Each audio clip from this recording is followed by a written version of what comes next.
Hawthorne's The Scarlet Letter. And trust me, this book is way more than just something you had to read in school. It's this deep, powerful look into secrets, sin, and society. So let's just dive right in. Everything, and I mean everything, in this story hinges on this one single letter.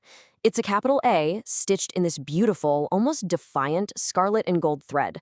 It's gorgeous, but it's also a brand, a symbol of total and utter condemnation. Okay, let's just stop for a second and put this in today's terms.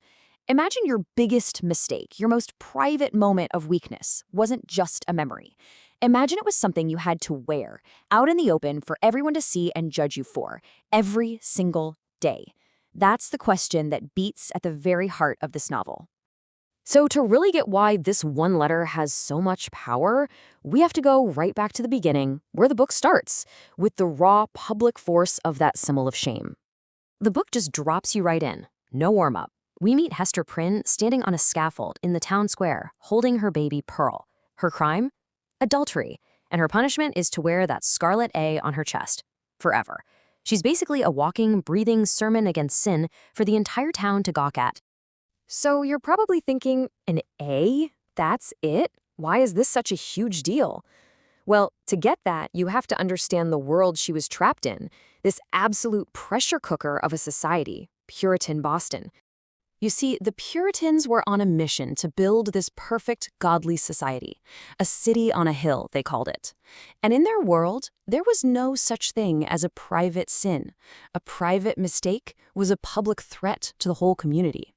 Your soul wasn't just your business. It was everybody's business. And this setup creates this incredible tension that runs through the whole book. On one side, you've got the town. That's civilization, all about order, law, and constant public judgment. But right on the edge of town, you have the forest, the wilderness. That's the world of freedom, passion, and nature, where society's rules just disappear. It's a place of escape for sure, but it's also where secrets can hide and grow in the dark. And all of this conflict, all of this pressure, it creates this tangled, agonizing web of secrets. And at the center of it all are three unforgettable characters. So first, of course, there's Hester, the one everybody sees. She's publicly shamed, cast out. But here's the thing.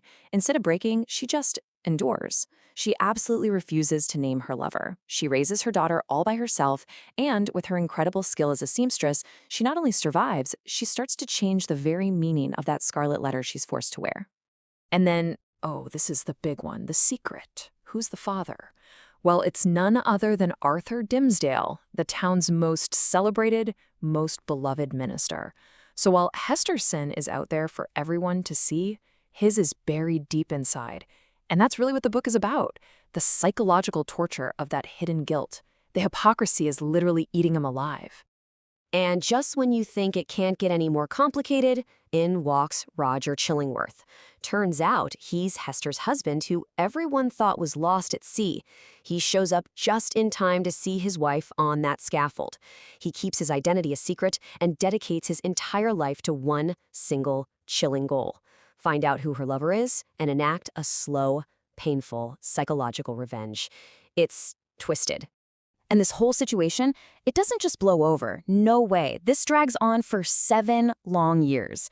We see these key moments, like Dimmesdale torturing himself on that same scaffold in the middle of the night, or a secret meeting in the forest where it looks like they might actually escape, and then, finally, this explosive ending right back where it all started, on the scaffold in broad daylight. Okay, so that's the story. But what makes this book a masterpiece isn't just what happens. It's the huge questions Hawthorne uses the story to ask. Questions about what sin even is, about guilt, and about society itself. And this is where the book really makes you think. So, who's the real sinner here? Is it Hester, whose sin was basically one of love and passion? Is it Dimmesdale, whose sin of weakness and fear rots him from the inside out with hypocrisy? Or, and Hawthorne points a big finger here, is the worst sinner of all Chillingworth, whose cold, calculated revenge is a deliberate choice to destroy another person's soul. Now check this out. One of the coolest things in the book is how the meaning of the A itself actually starts to change. Yeah, it starts out meaning adultery, of course, but as Hester lives her life with this quiet dignity, helping the poor, people start to whisper that it stands for Abel. Later, some even think it stands for angel. Hester basically hijacks the symbol they used to brand her and redefines it on her own terms. And this quote, this one just gets me. She says this to Dimmesdale in the forest. She's arguing that their love, even though it broke every rule in the book, had its own kind of sacredness. It shows she's not playing by their rules anymore. She has her own moral compass, and she trusts it more than the judgment of the entire town. So, why are we still talking about this? I mean, it's a book about Puritans from hundreds of years ago. What does it have to do with us? Well, turns out, pretty much everything. Its struggles are totally 100% timeless. I mean, just think about it for a second. Public shaming, cancel culture, the constant pressure to keep up this perfect image on social media while you're hiding your real-life struggles, these are the exact same conflicts. The scaffold has just become our screens. The human drama, it hasn't changed one bit. And really, that's what it all comes down to, right? That's the question the book leaves you wrestling with. Hester Prynne fought tooth and nail to define herself against a society that was trying to crush her. And it just makes you wonder, in a world that is always trying to stick a label on you, who really gets to write the meaning of your story? Is it the world around you, or is it you?